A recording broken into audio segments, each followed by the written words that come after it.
Top of the morning, Dan and Amy. Our friend Libby Emmons writing in the Post-Millennial. COVID lockdowns are the most selfish act of the most selfish generation. You know what the most selfish generation is? No. The baby boomers. They don't think that. Okay. If they're too scared of the world to walk around in it, say our boomer leaders, then no one should be allowed out of the house. That's about the summation of the premise of the policy making over the last 9 months. I think that's a pretty fair assessment of it. World without risk, world without consequence. I wonder where we got that.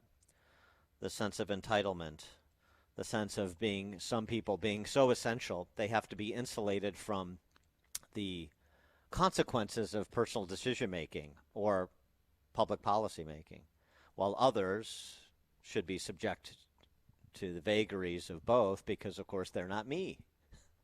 And I'm better. This is what I deserve, that word that has become ubiquitous in our culture. This is what I deserve. This is what I'm entitled to. In Milton Friedman's famous formulation, deserve. Who deserves what? Thank God we don't get what we deserve. Our friend Joe Soucheray, writing in the St.Paul Pioneer Press up Minnesota way, about risk being the very soul of our existence. A word keeps coming up from the authorities who are trying to guide us, presumably in our own self-interest. They appear to be disabusing us of the idea of risk. Yes. We're going to be insulated from risk because these people in public offices are betters, don't you know? They can bend the world to their will. This is the language they use, don't they? Joe Biden, I'm going to lock down the virus, not the economy. Mm-hmm. I can bend nature to my will, these superheroes in public office. So for those who want to say, how's it going for you, suggesting that Americans enjoy liberties as more than just a reward for following government diktats? What about that? How's that going? Your betters, those superheroes in public office who put on a cape. They were the funeral director yesterday, but they got elected to Congress, and now they have a cape and they're a superhero the next day. Yeah, our politicians actually put on capes. How's that going? Yes, the Rona Busters. Queen, the Rona Busters. Don't forget them.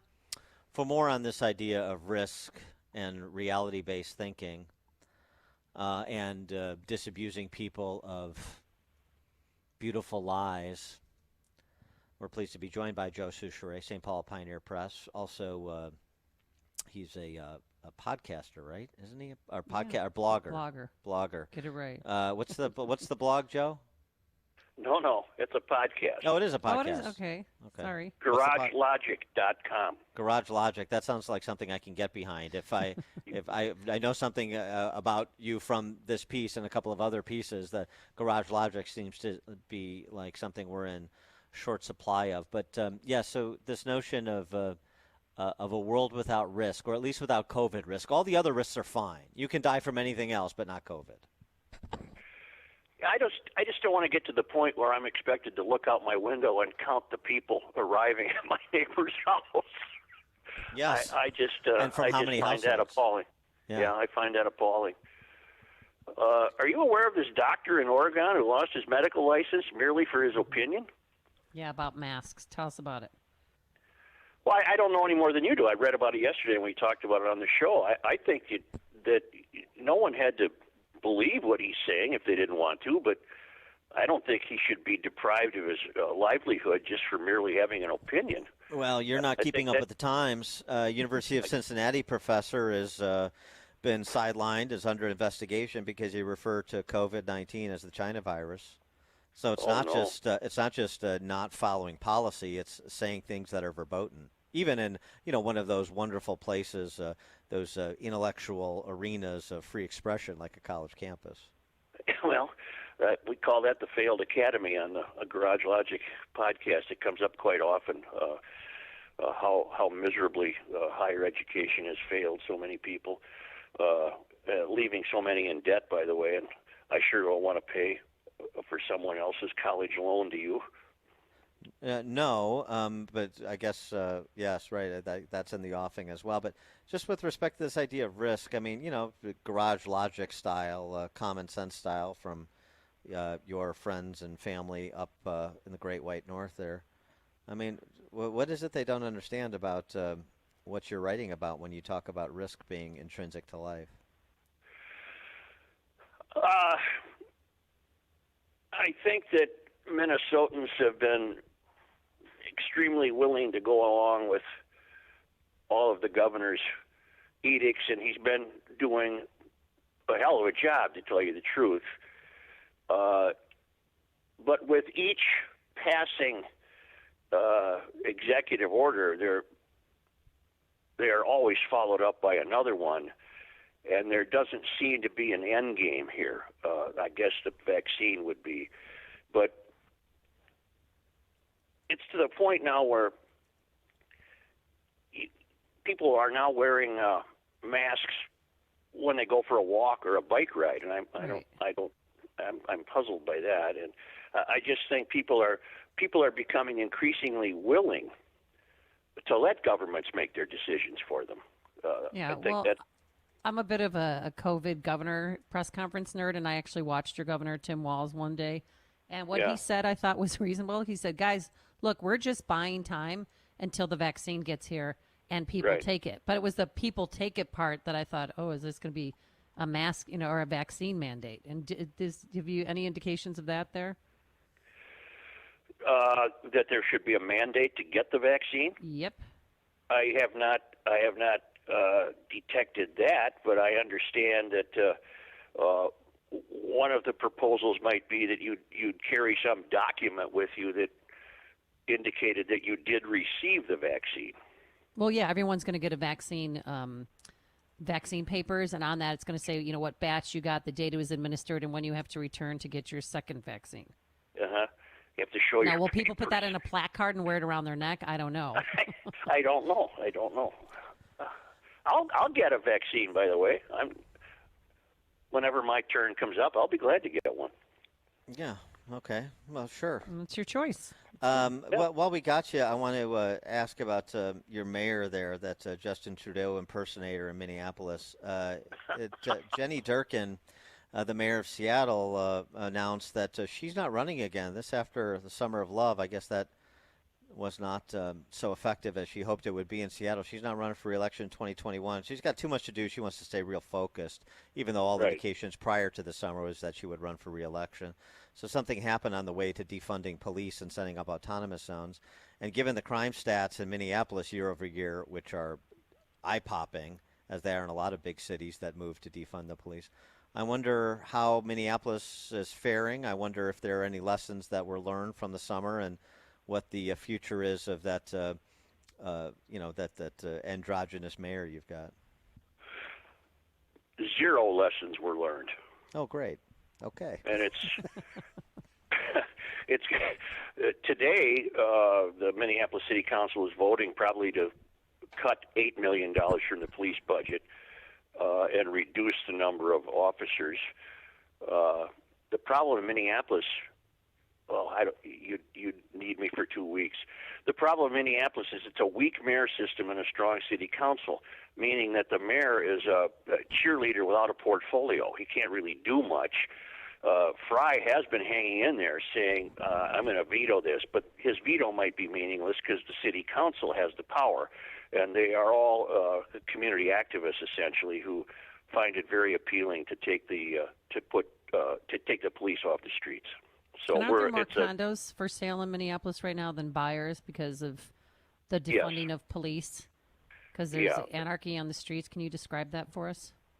Well, the whole thrust of the political movement, the closer you get to the country's tallest buildings, is to create these mythical cafe societies, and everything's going to be great, and everyone's going to walk around the mall and dine, and Minneapolis was headed in that direction, and it completely fell apart. And now there's just too much crime. There's not enough policemen, and people are no longer feeling safe walking around downtown Minneapolis. There's really no reason to go to downtown Minneapolis right now because theaters are closed and restaurants are closed and bars are closed. And many of them will never reopen. And Minneapolis has gone in 9 months. Minneapolis has gone from Mary Tyler Moore throwing her hat into the air to this complete, almost a ghost town. It's incredible. It's just incredible. It's amazing how fast it can happen. It turns out leadership does indeed matter. So, good luck turning the reins over to Ilhan Omar and her husband and her socialist Spice Girl colleagues and all of those activists to run the city. It's wonderful, isn't it? Yeah, she's not looking for her next meal, is she? No, it's great. And maybe she'll consider devoting some of her campaign fund to like a revitalization fund for downtown Minneapolis once you get rid of all those police. I said that yesterday. I said, why doesn't she ship some of this back to her district? She's got big plans, but I'm sure she's rarely seen, by the way. Rarely seen. Sure she'll get around to the little people. Joe Soucheray, columnist for the St. Paul Pioneer Press, host of the Garage Logic podcast. His piece, Risk is the Very Soul of Our Existence. Joe, thanks for joining us. Appreciate it. Thank you, guys. Thank you. And he joined us on our turnkey.pro answer line. This is Chicago's Morning Answer. Your show keeps me alive during the week. There's nobody I'd rather listen to between 5 and 9 in the morning than you guys. On AM 560, The Answer. Balance of Nature's fruits and vegetables in a capsule. Changing the world, one life at a time. Since I've been taking it, I can actually wear a pair of sandals because the pain sometimes would be so bad I would never wear a pair of sandals. Now I could drive the car with sandals. My feet don't hurt me. I used to go to bed at night and my feet used to keep me up all night long. No more. My feet haven't bothered me since I've been taking this. I could even walk barefoot, which I could never do before.